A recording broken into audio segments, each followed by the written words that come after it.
Yes, it looks like we are live.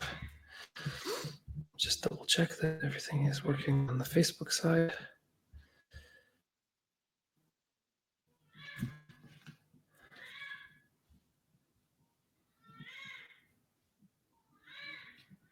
Yes, good. All right, excellent.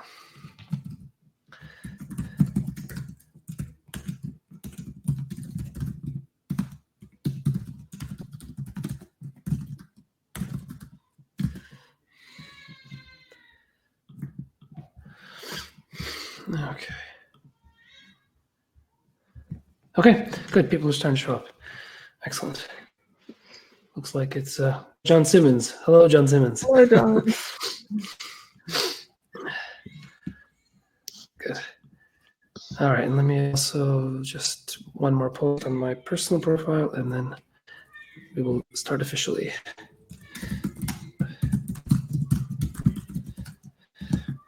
I can't type.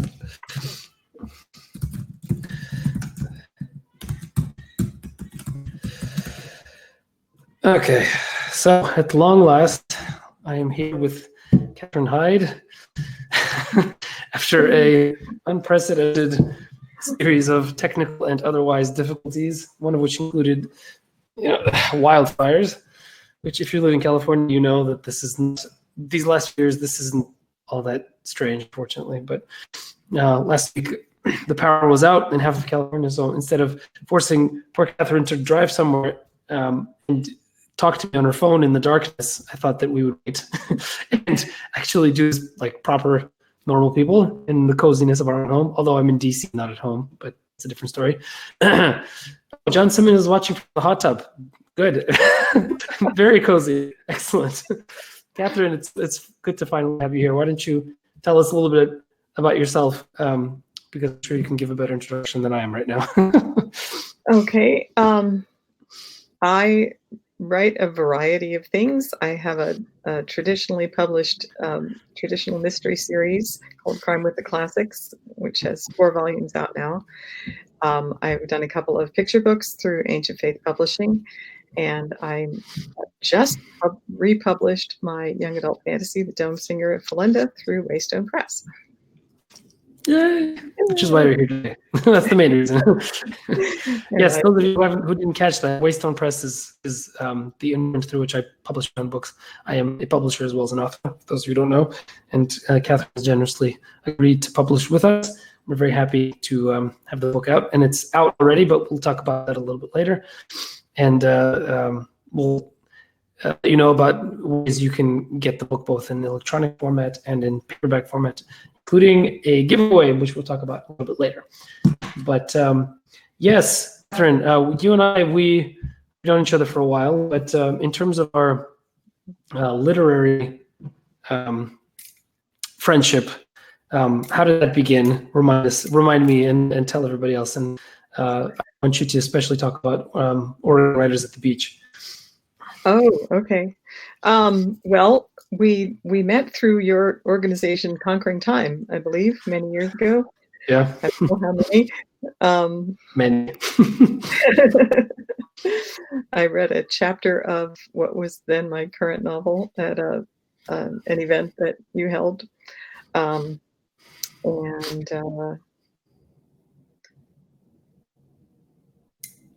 was one of the early readers of your first book. Yeah. Before it was Song of the Serene. Yeah. One of the early versions. And we've spent, is it 2 or 3 times we've been at Rockaway together? 2. Yeah. There's a wonderful retreat that happens every year on the Oregon coast for a select handful of Orthodox writers.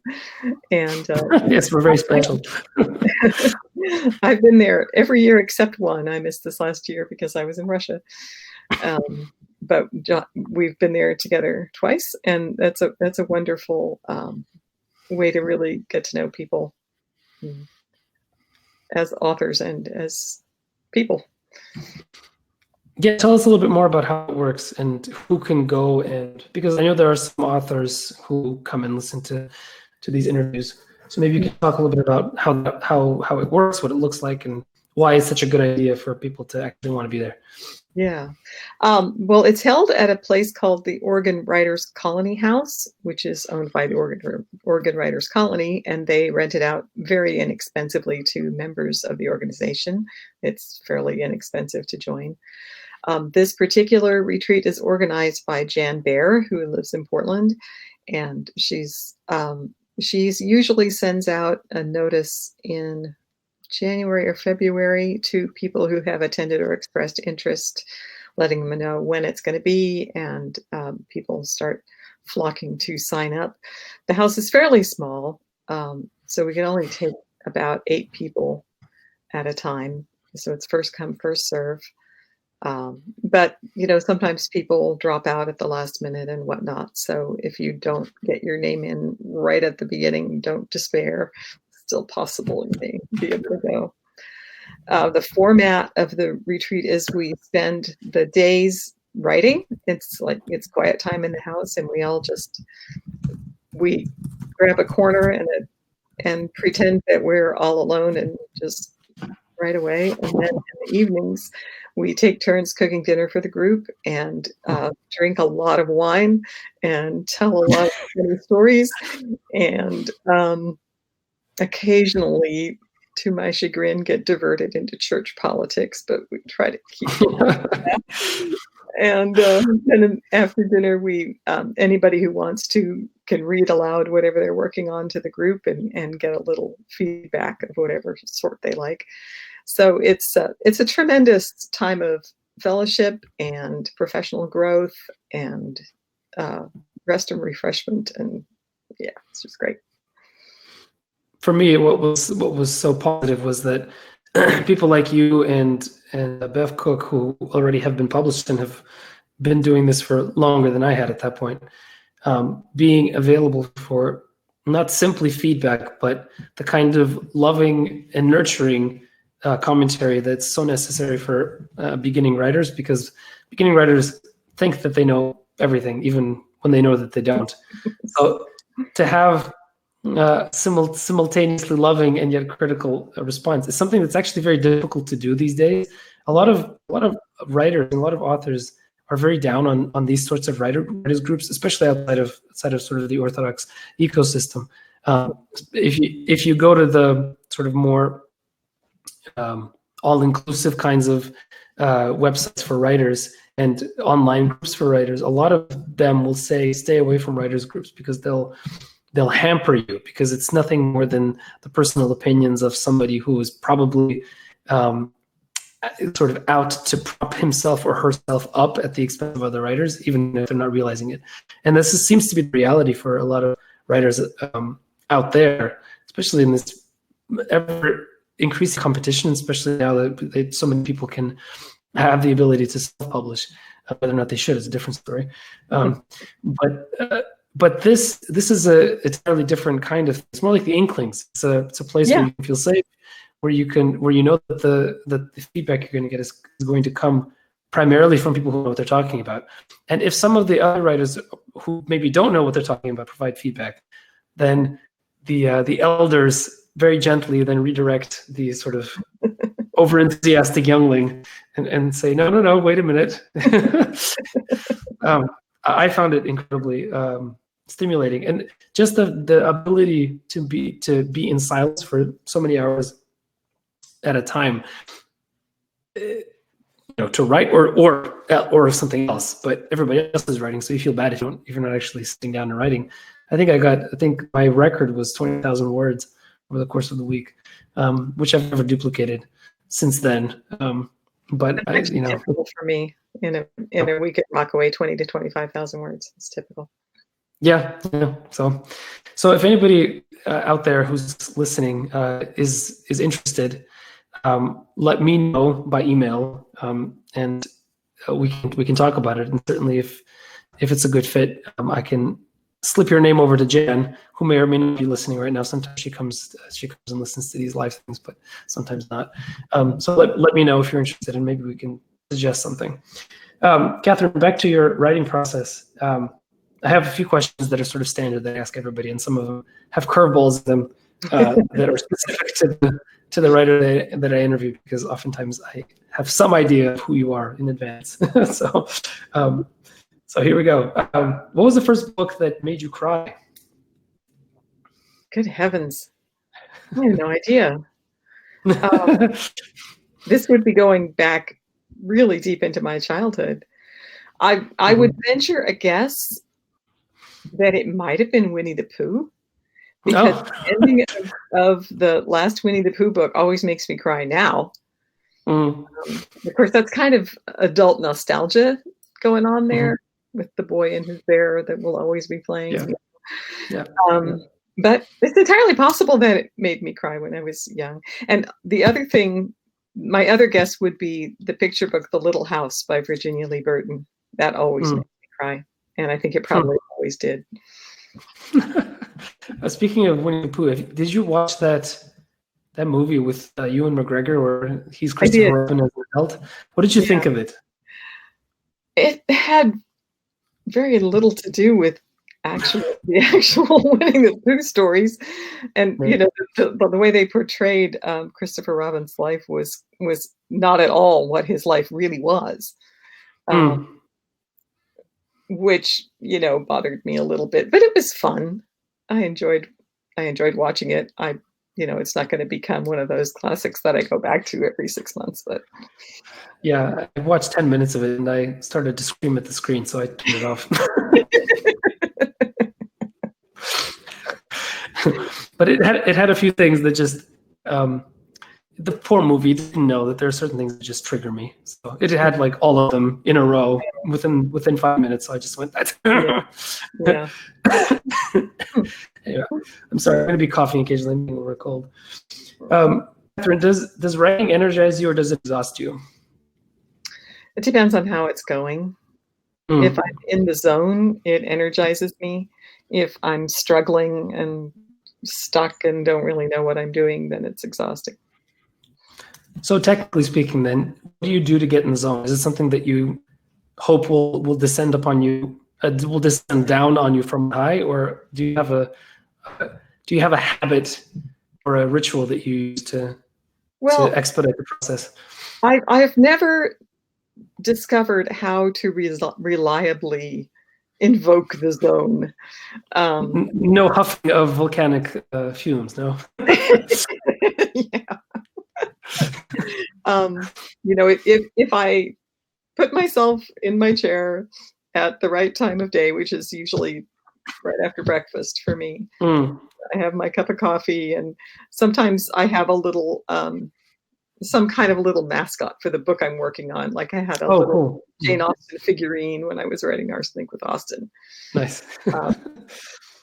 And I acquired a Matryoshka doll of Russian authors after I finished Dostoevsky. That was a great little mascot. Yeah. So when I have those things in place, and if I know where I am in the story, if I know where the story's going, I don't have, you know, plot roadblocks that I haven't worked out or whatever, then I'll usually get there. But it's not something I can just flip a switch on. I wish I could. I'm not sure that anybody has that. I think that the people who say that they do just have worked out a consistent series of steps that they don't even think about, but that they just replicate, and that helps them get into a groove. I'm trying to get back to that. I used to have that about a year ago, and then something happened. I don't know what, and then it's been really hard for me to just force myself to get butt in chair. So many different things constantly distracting me. When you write, do you ever edit first and then write to get back into the flow of it, or are you the kind that can just sit down and just keep going from where you were the day before? I usually read through what I wrote the day before I get started. I don't do that at Rockaway because there's too much. It would take too long. But normally when I'm at home, I usually write somewhere between 500 and 1,500 words a day. So I'll just read through that before to get myself into the story. Remember where I am. Do you edit, or do you just read as a reader? If something strikes me, I'll edit, but I don't. I don't set out to edit in that time. I think it's I am a perfectionist with words, and it's really hard for me to look at something that isn't right and just leave it there and go on. But I will try to just like highlight something and say, work on this later, make myself a note to, if I need to look up a fact, or if I can't think of the right word at that moment, I'll come back to it or whatever. I try not to get too much into editing because that's a different part of the brain from writing. It's not really compatible. That's what a lot of people say, and it's interesting. I find for myself that if I do a light edit before I start writing, it actually helps. So for me, I don't really have to switch paths so much, and I don't think that's the case for everybody. I think too many people make the assumption that this is what you have to do. That if you're in writing mode, then you shouldn't edit at all because you're getting your own way, as though it's some sort of a general principle. I don't think that's the case.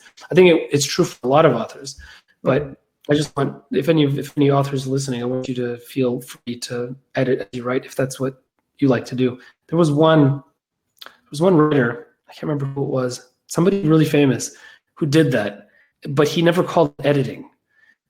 He said he called it something else, and he pretended that he wasn't editing, but he was. And then, and it was just that he couldn't start the next scene unless he had gone to the scene before and fixed it, because he knew that there would be issues in there, whether it was like a misplaced prop or something as deep as the motivation of a character that he might get wrong, and I was worried that 3, 4, 5 scenes down the road, he might have gotten so far off the rails that he'd have to go back and rewrite a whole swath of things, which is how it is for me. Like if I don't go back a little bit and make double check, and sometimes like once every few weeks, even if I'm in a group, I'll go back 50 pages and read what I've done so far just to make sure, because sometimes I'll make such a big doozy, it's just not even funny. Yeah, well, if I see something that is taking me in a wrong direction, I will definitely fix it at that point, because I don't want to keep going in the wrong direction. We all know, being storytellers, that stories have power. Was there ever an event in your life where you had a kind of aha moment, realizing stories are powerful, not merely for yourself, but for others around you?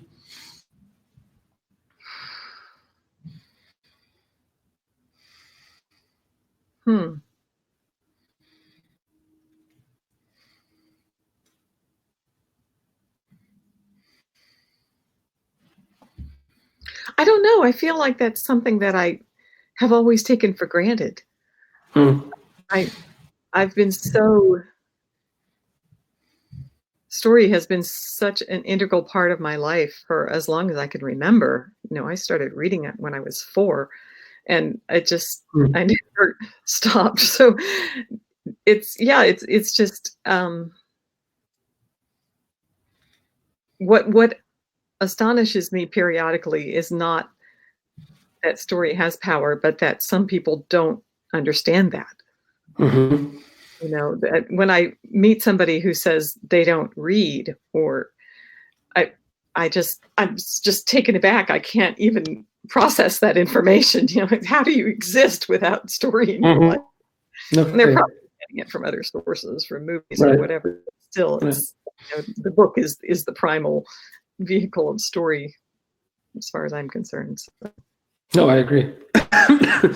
But I find that a lot of the statistics about how the majority of Americans read one book or don't read at all are a little bit exaggerated, because a lot of people are embarrassed by the kind of things that they read, because they assume, especially when they're asked by Pew Research or whatever, that they're supposed to read literary fiction, and so they won't mention the fact that they've read the latest sci-fi something or other, or more often than not it's romance, because there's a lot of secret romance readers out there who read a lot, but some of them feel embarrassed by it. Many more don't. It's a very active community anyway. But yeah, it's what I find odd is when people seem to think that it doesn't matter what kind of story you tell. that the power of that story doesn't matter because it's relative to the person reading it, and you as the author have very little to say about what the reader will take from it. And that really kind of starts to bother me, because I do think that there are certain stories that are more powerful than others, and I do think that there are certain books that are better than others. And I think it's important for writers and just to recognize that fact, because it's not. I don't know. What do you think? Do you think that it's okay to read whatever, or that the most important thing is the fact that people are reading? I am pretty selective about what I read, and I think that if a person is only going to read, for want of a better word, trash, and Yeah.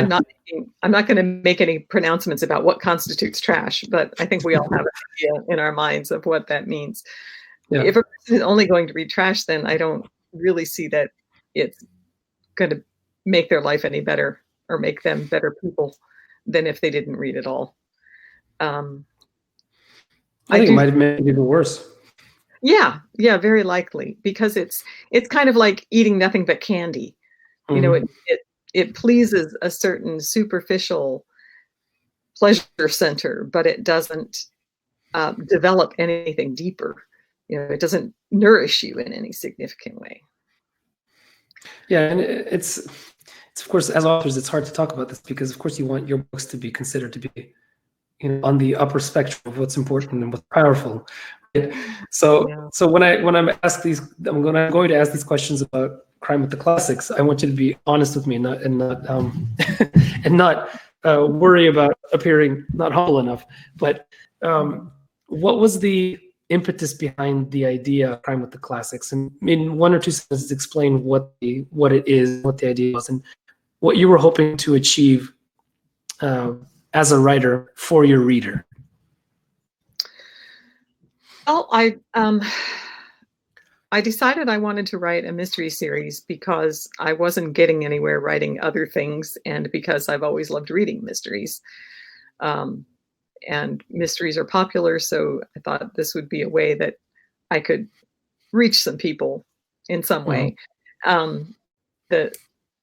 The crime with the classics idea, basically, it's my main character is a retired professor of literature who she's an amateur sleuth with a boyfriend who's a sheriff, and she approaches crime from the perspective of how the situation compares to characters, themes, situations in classic literature that she's familiar with. She'll draw parallels between what's going on in life and come to conclusions that way, or at least come up with leads to pursue. So the reason I settled on that particular approach is basically I wanted to find a way to incorporate classic literature into what I was writing, in the hopes that people, of course, hoping that people who already love classic literature would find the books interesting and fun, but also in the hope that people would come to them maybe not being familiar with classic authors and might be inspired to go and read them afterward. So I'm just, again, appalled by how many people haven't read a lot of the classic authors, and I think it's a terrible loss, and I really want to encourage people to do that in any way that I can. What has the response been, as far as you can tell, to your series? I've had a lot of very enthusiastic fan mail and reviews and whatnot. I've also had a lot of people who clearly didn't get the concept, or there's a body of people out there who think that my character is too good to be true. I think that these people must not have much kindness in their lives, because I certainly did not set out to write a saint or a goody person. Right. So, but I think people who are coming from a similar place in terms of their general worldview and the kinds of books they enjoy. People who like the kinds of books that I like tend to like. Yeah, it was a really strange experience for me. I was an early reader of your first novel, and I loved it. I thought it was a just wonderful fun, and I just kept giggling at all of the allusions. And this is Arsenic with Austin was the first one, and so being a fan, I would occasionally go to the Goodreads page of the book, and I have an interest in this myself because I try to see what authors do in terms of marketing and what seems to work and what doesn't, and how people respond to authors in general, just for my own interest. And I was immediately surprised and struck by a lower than what I had expected overall rating. So I thought, what's going on? And I went and started to read some of the most commented on reviews on Goodreads, and the ones that were the most negative kept mentioning the sudden and unwelcome appearance of the main character's religiosity. Mm-hmm. And it really struck me, because there was certainly nothing in the way that she's Orthodox. By the way, for those who don't know, the main character is Orthodox. But there's nothing in the fact of this character as being Orthodox that was at all preachy or at all in your face or at all sort of not. It was in every way fit her character and in every way fit her what she was doing in the novel. It was perfectly organic as far as I could tell. But it seemed to me that just the mere fact that you had the audacity to mention that she was religious and that her religion wasn't something that she doubted, but that was something that she found comfort and support in, just automatically flipped a switch for them in their heads. Mm-hmm. Even though it was in no way preachy. And it got me thinking about, what was it about this book or genre or reader? Is it just the mystery reader that has become so habituated to a certain kind of worldview that they no longer conceive the possibility of religion appearing in a cozy mystery? What do you think it is? I think there might be some of that. It would make more sense to me, actually, if I were reading more, darker, more serious mysteries, because the worldview that you see in that kind of crime fiction is very much, a pessimistic view of human nature, and everything is shades of gray. There's no black and white anymore, that sort of thing. Yeah. But in cozy mysteries, that's really not so much the case. The cozy mystery fans generally like everything to be wrapped up neatly and tidily with a definite villain who gets what's coming to him. And so I was surprised by that kind of vitriol. I do think that in a different sense, the series is not what a lot of cozy readers are expecting. Mm-hmm. And that probably plays into their reactions to some extent. What do you mean by that? Is there something more specific you can say about that? A lot of cozy mysteries are, they're it's hard for me to talk about this without making value judgments that I don't really want to make. But they're intended to be, just kind of light and fluffy and feel good.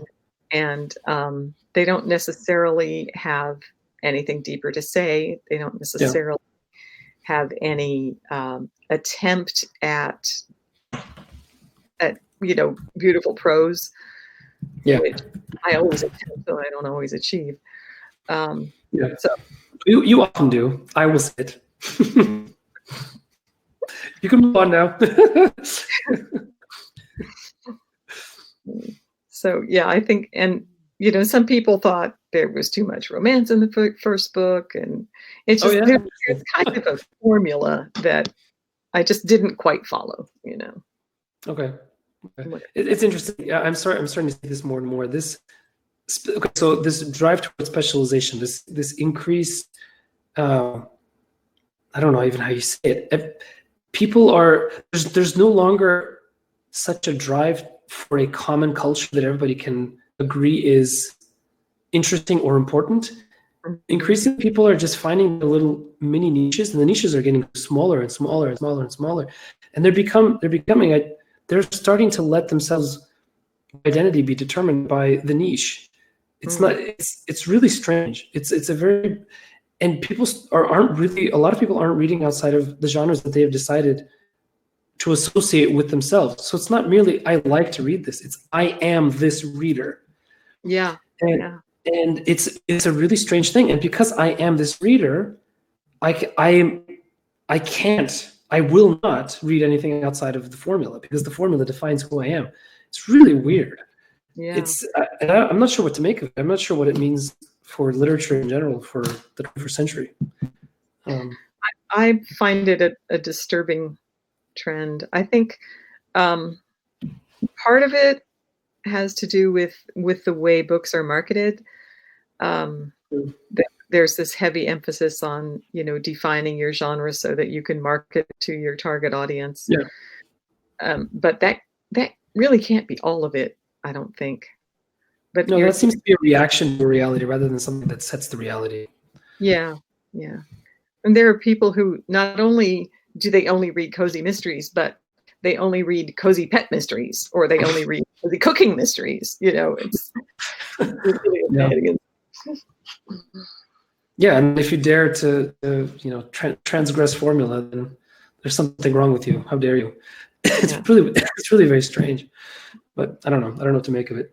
Before we go on, I want to tell everybody who's here that everybody who leaves a comment or in any other meaningful way interacts with either me or with Catherine will be automatically put into a drawing to win one paperback copy of Catherine's new book, The Dome-Singer of Falenda, which we'll talk about in a second. And I might throw in one or two of my books as well, and possibly one or two books of Father Richard Rene, because we are all published by Waystone Press. So it's, November, it's time to start thinking about Christmas. So this will be a nice little gift for one lucky person who is kind enough to interact with us over in the comment section. And I will also want to tease you that if you stick around to the end of this video, I will tell you about another possible stocking stuffer for you that involves boxes and books, but that's all I'm going to say for now. So stick around to the end and I'll tell you more about that in a bit. But now I want to talk, Catherine, about your book, about the Dome-Singer of Falenda. So tell us about what the story is and a little bit about its torturous history of publication. It's the story of a 13-year-old British boy who's a singer in a choir school. He has a difficult home life. His mother disappeared some years before, and his father went into an alcoholic decline, and is now threatening to remove him from choir school. So he's feeling fairly desperate. And he goes up on a bell tower that he and his mother used to visit just to think things through, and falls from the tower and finds himself in another world. And in this other world called Falenda, the people they communicate telepathically. Music is a huge part of their life. They sing together improvisationally with everything that they do. And it's a pretty idyllic world until he finds out that there's an evil creature who's threatening the foundations of everything, and he is the one who has to stop it. Mm. And he has never thought of himself as any sort of hero, so it's completely outside his comfort zone. But not only does he have to save this world, but he also has to save his mother, who is trapped by this evil being. Stakes. I love it. And what I want everybody to know, and this is the thing that you want to go buy the book immediately, is that when I asked Catherine to give me some comparison titles, she said it's like the Space Trilogy and A Wrinkle in Time together. So that immediately made me go and well, then I remember I'm publishing the book, so I can just order an author copy. So that's the book that we're going to be giving out to one lucky commenter. So how did I get so lucky as to actually publish it, Catherine?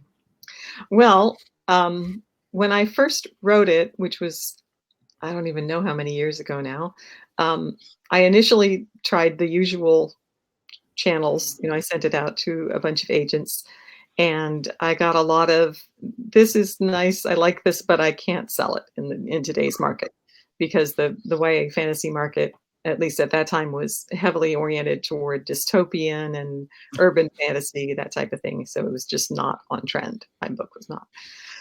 So I kind of accidentally stumbled upon a small press that focused on Tolkien-related titles. I approached an artist whose work I had seen on Facebook and liked, and asked if he would be interested in illustrating the book, thinking that I would self-publish. And he said, well, sure, I'd love to do this, but maybe you could try publishing through this press. And so not wanting to do all the work myself, I submitted to them, and they accepted it. And it took them a couple of years to get around to it, but they did publish it. But then shortly after they published it, they went out of business.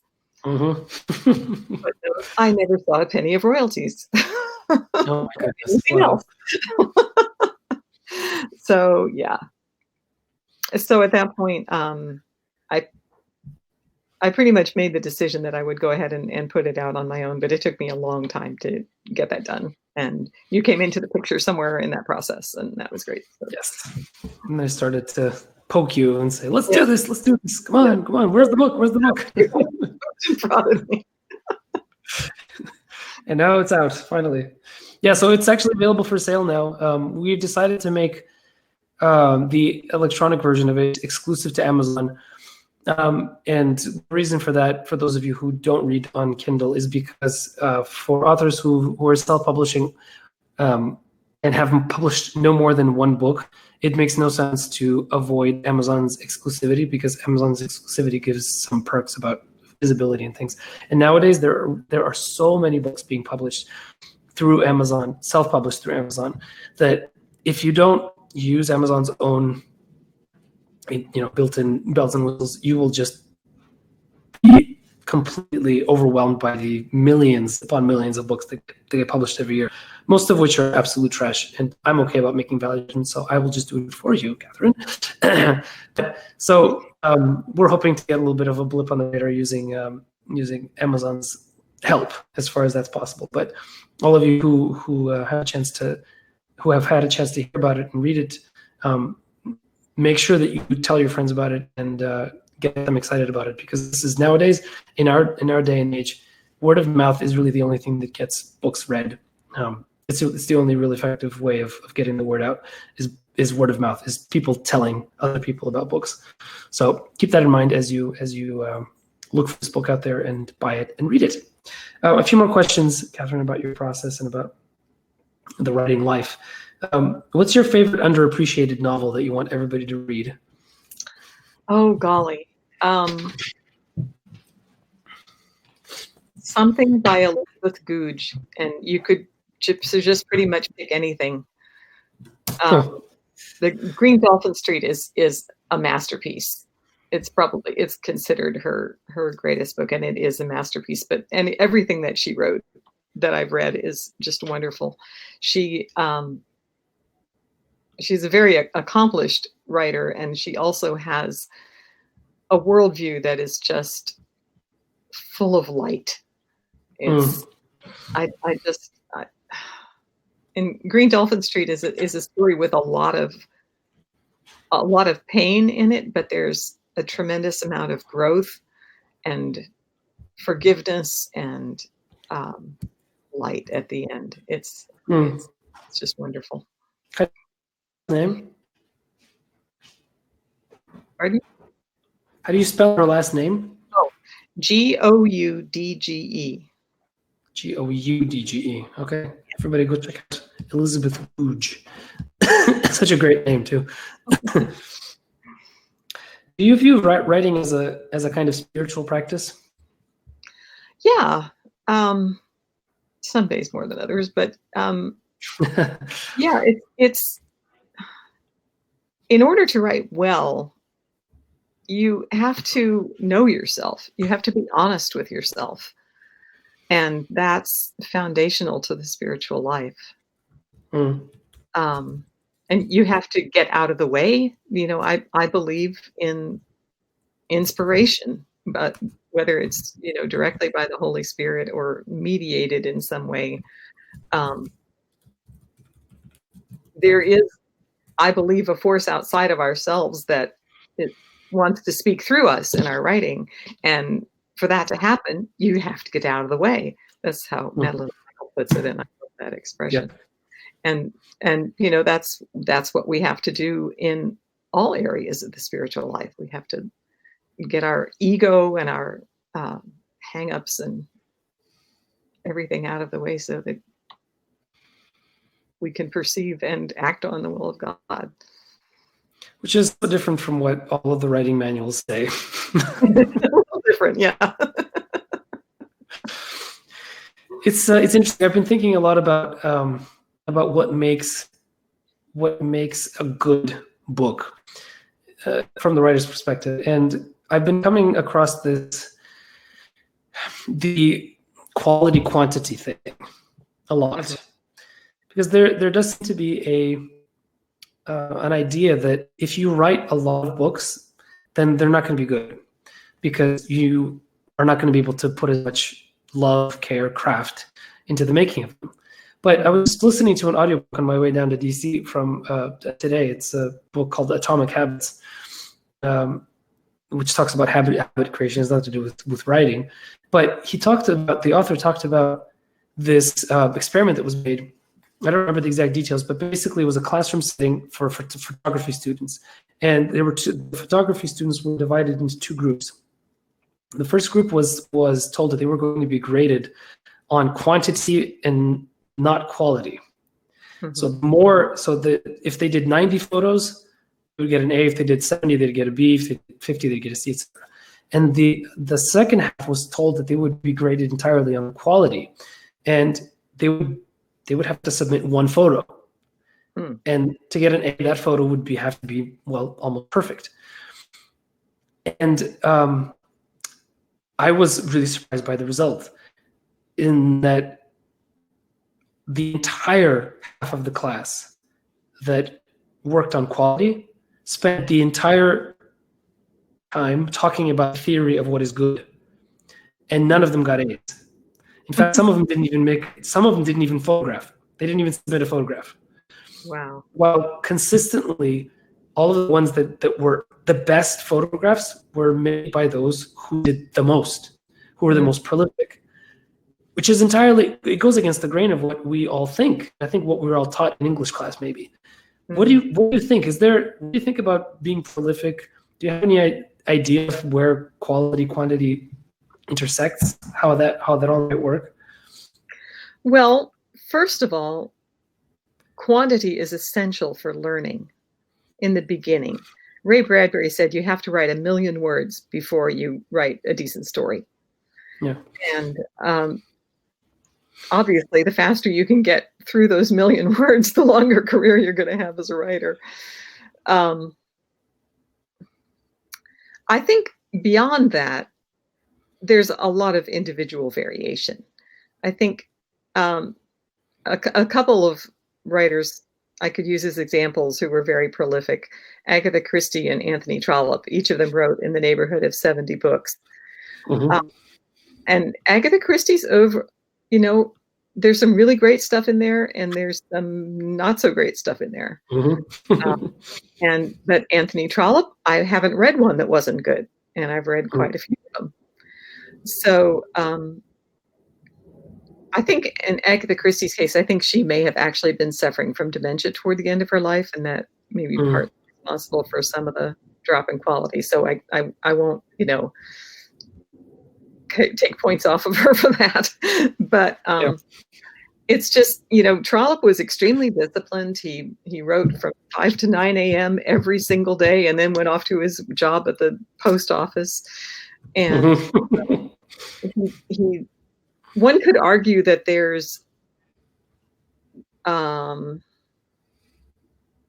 you know, a lot of his books they take place in a similar context. They have similar themes, maybe similar characters. You know, not every single book is a gem of originality, but every single one is worth reading in itself. You know, but not every writer would be able to do that. Some people just need more time to germinate a book, and I don't think that you can say, you know, if you have to write 2 or 3 books a year to be good, and I don't think you can say you can't write more than a book a year and be good. It's just, each person's different. What do you think is good rhythm for you? Well,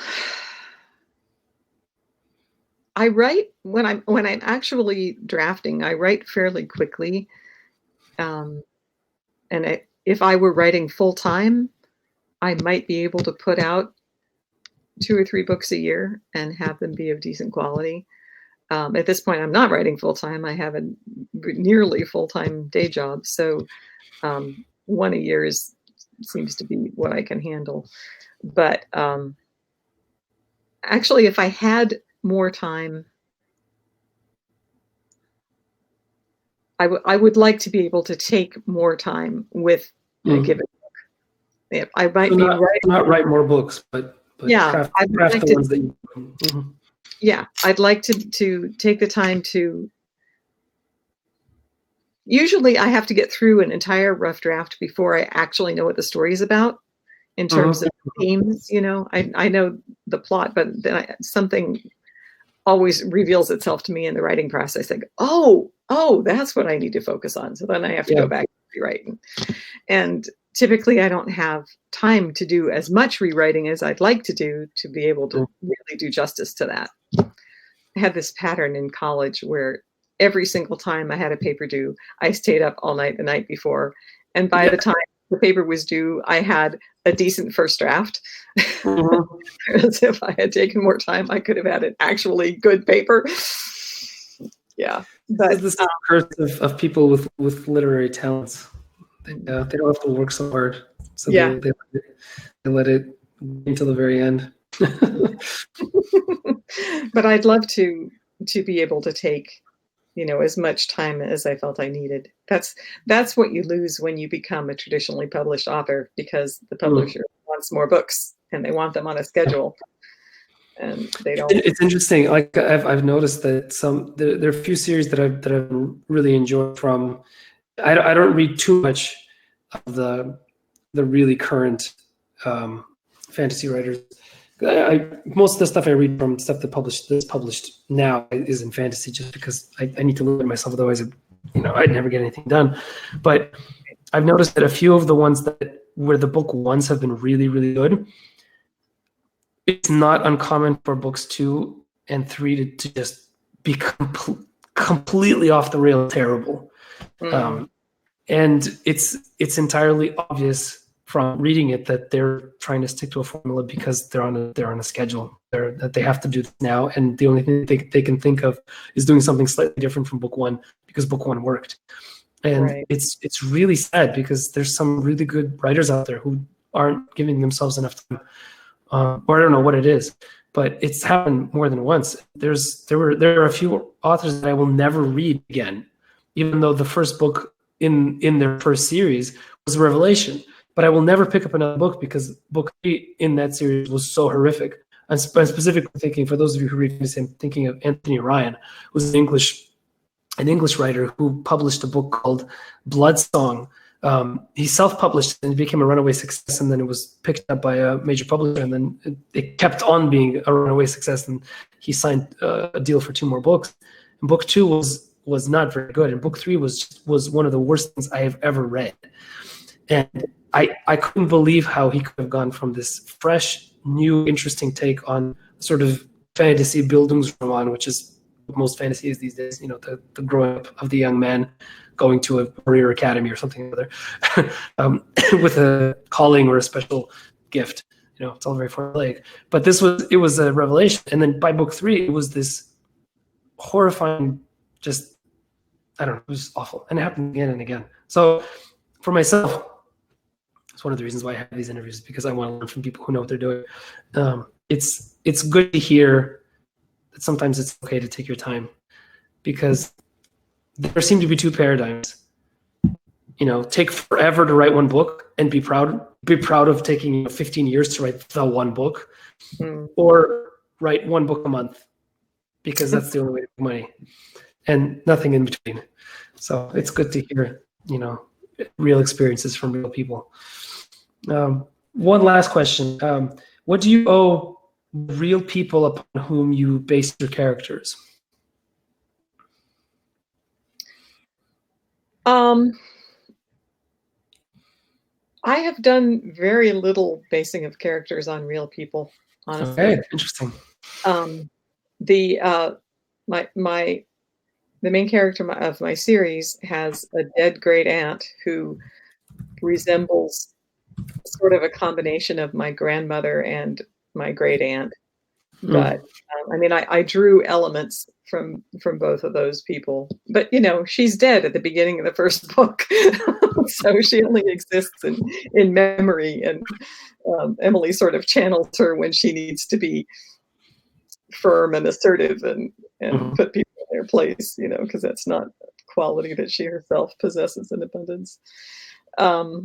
Emily is a fair bit like me. We have some significant differences, but beyond that, my characters pretty much come out of the air. They don't really come from life.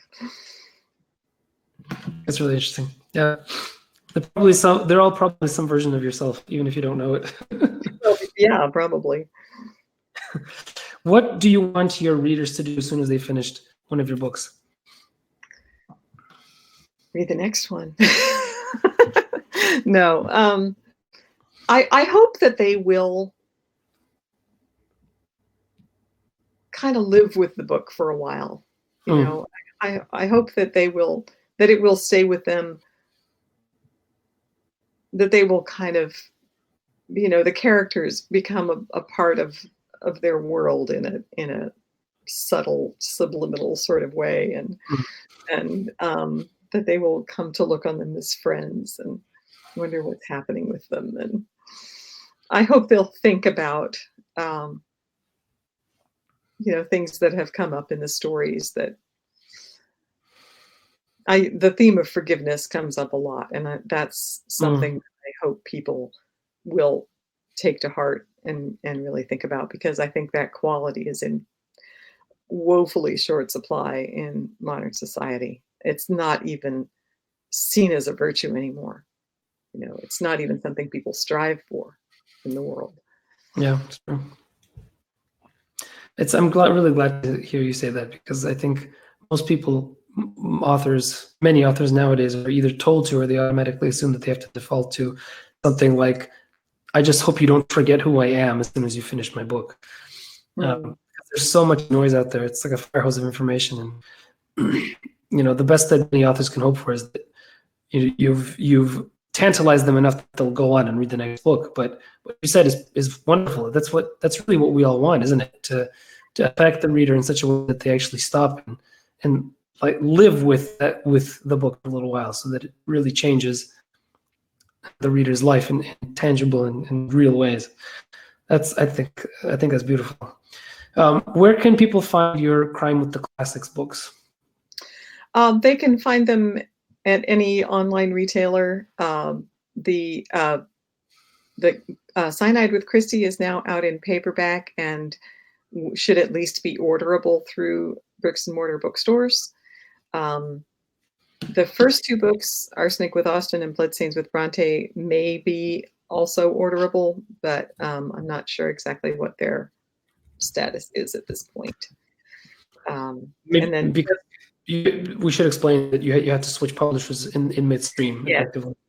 Yes, so I did my first two books with Minotaur, which is a division of St. Martin's Press, which is a division of Macmillan. So, it was one of the big five, and they do the big distribution and promotion and all of that. So those books were pretty much available anywhere when they first came out. But then with the second two books, I moved to Severn House, which is a British publisher, and they have a completely different distribution model. They they do an initial hardcover that's mainly intended for libraries, and they don't accept returns, which means most bookstores won't buy them. But when the paperback comes out, then that one is offered on a normal kind of returnable basis. So. Yeah, it's really sad how these business models, which have very little to do with the selling of books, get in the way of good books being published. I do want to say that if any of you who are still here listening want to ask Katherine a question, please do. I already see one question from Seraphim, which I will ask now. But as we are speaking here, and we're gonna be done soon, but go ahead and ask a question in the comments and I'll pass it on. Seraphim asks, what book or resource was most helpful in developing your writer release skills?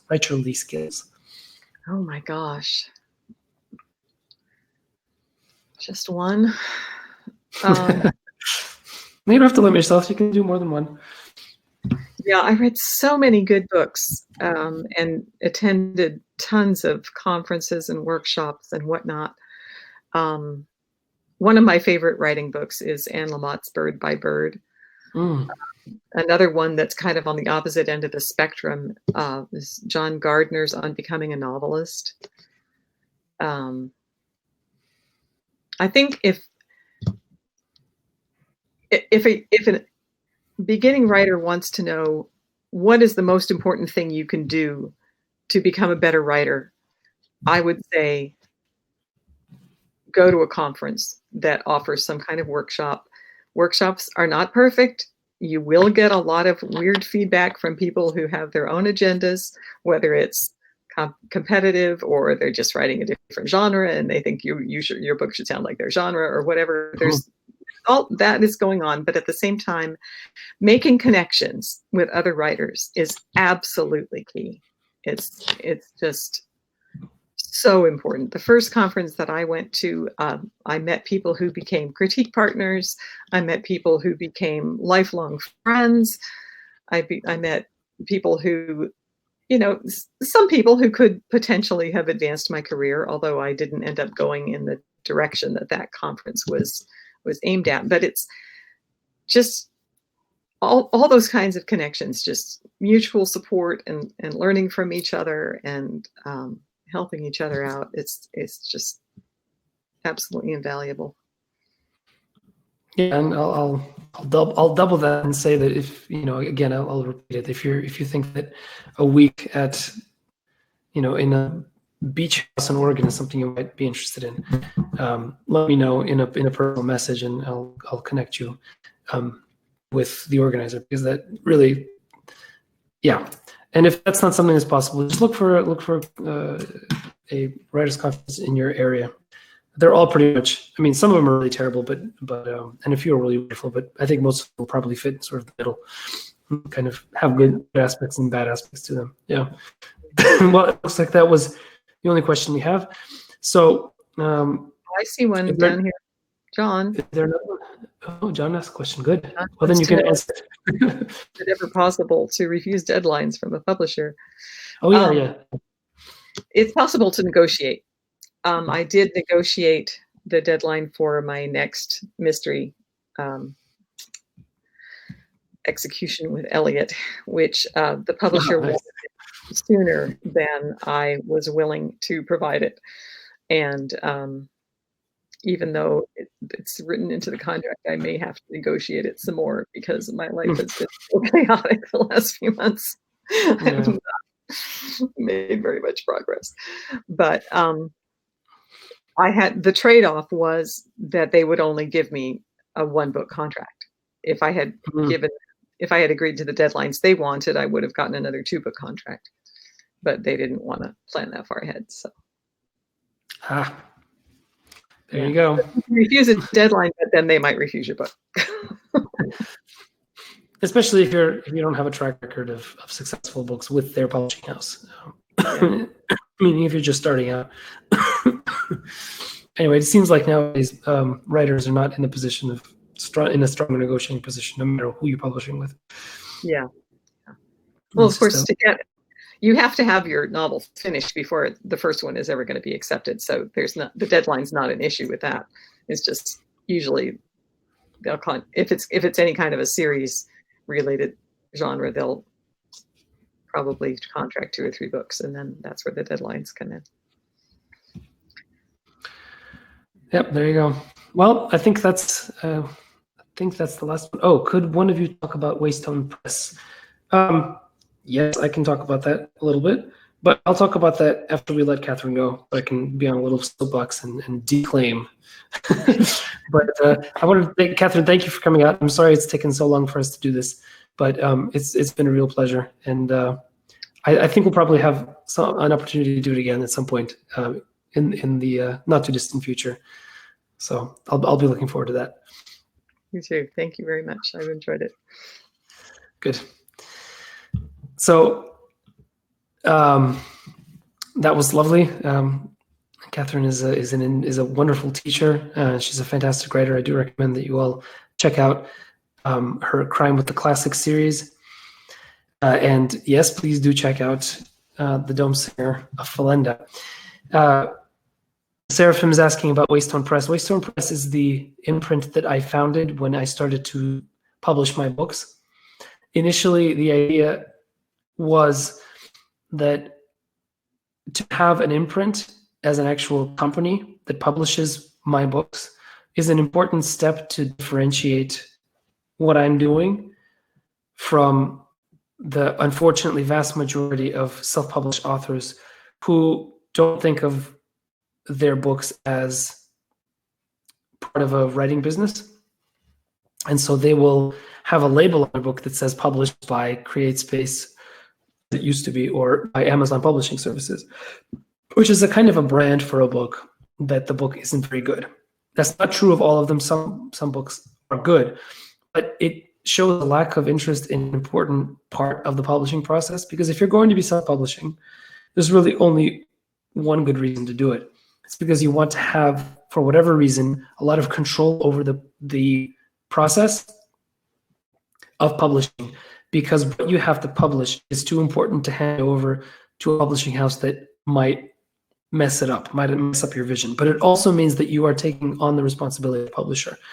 Self-publishing is not just writing and then putting it out. It's looking at your writing as a business and treating it with the respect that any other publisher would and should afford it.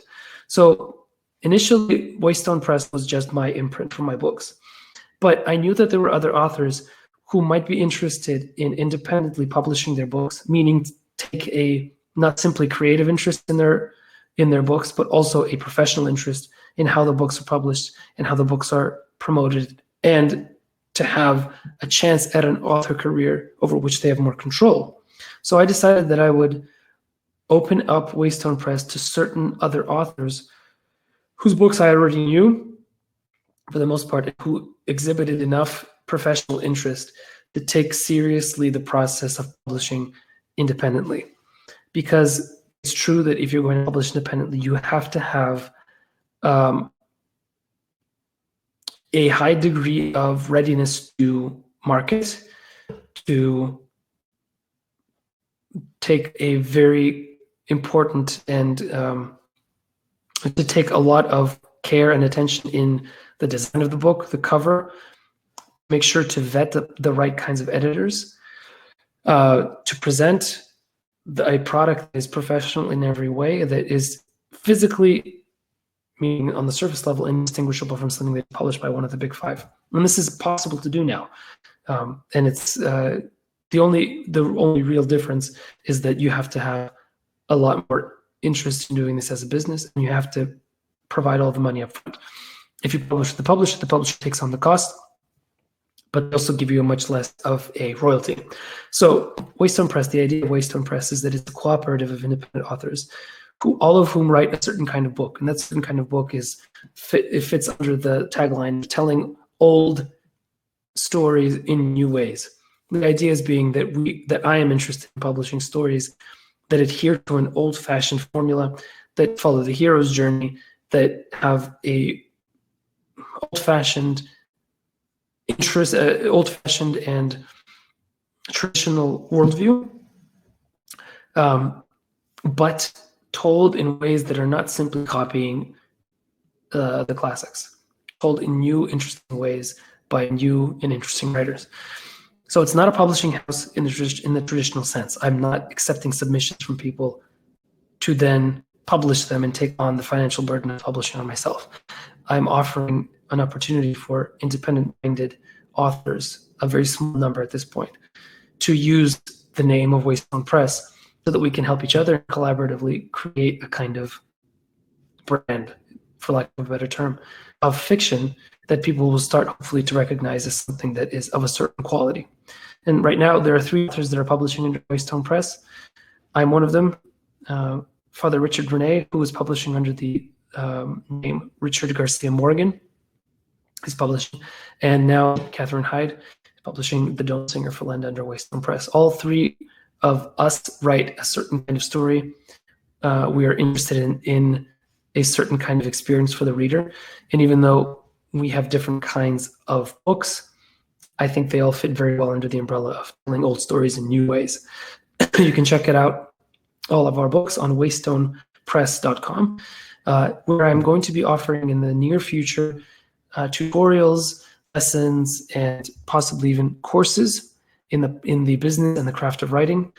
You can already sign up to the mailing list to find out more about those courses in the near future. So I do recommend that you go to waystonepress.com to find out more about that. Now, the last thing I wanted to talk about before we all go is this secret that I was hinting at.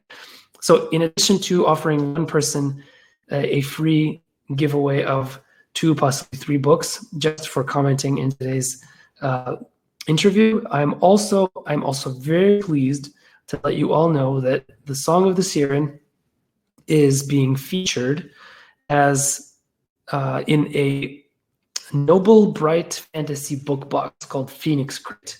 Now, if some of you, your eyes just glazed over, what on earth is a book box? What on earth is Noble Bright? What on earth is Phoenix Crate? Well, I'll explain. Noble Bright is a sub-genre within fantasy. It's a kind of a reaction, in some sense, to the nihilistic and grim fantasy of the late 1990s and early 2000s, the kind of thing that Game of Thrones is. So it's an attempt to write fantasy that has heroic qualities without whitewashing sort of the reality of sort of the difficulty of reality. I've talked a little bit about Noble Bright genre with CJ Brightly. You can find the interview I had with her on my YouTube channel, where she talks a lot about it. CJ Brightly is the author who runs this quarterly book box service. But these kinds of quarterly boxes are now becoming very popular, not only with the books, but with all kinds of things. Basically, this one will include 2 books, my book and one other, a mug, some other small little paraphernalia that sort of fit the theme of winter and Christmas. And all you have to do is sign up for it, and I will now give you the I will put the link right now into the comment section so that you know where to find it. But if you are interested in signing up to receive December's Phoenix box, which will include my book, a mug, and one other book, and some other goodies, all packaged very beautifully and done in a very, very pleasing way, sign up now and don't wait too long, because they're going to be shipping in less than a month. So I can't find the link right now, being very prepared as usual. Actually, let me just go to Phoenix Crate directly. And that should be the way to do it. This is something that's interesting to you. Subscribe to it.